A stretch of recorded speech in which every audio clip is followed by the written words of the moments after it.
Hello and welcome everyone to a new video on your channel, Mr. Tech Tips. Before watching the video, don't forget to subscribe to our channel and don't forget also to like this video. In today's video, I will show you how to change password in Netflix account if you forgot your password. So to do this, you have just to go to Netflix, open the app, and after that go to your profile,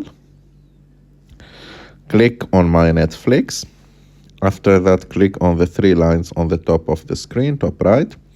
After that, click on Help, and here there is an option that says Recover Password. Just click on it, and as you can see now, it will give you the option to change your password by sending you a link to reset your password, and you can choose to receive that link by email or by text message.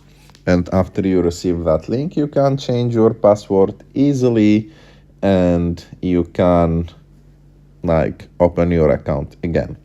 I hope that you like this video. If you like this video, don't forget to subscribe to our channel to like this video, and see you in the next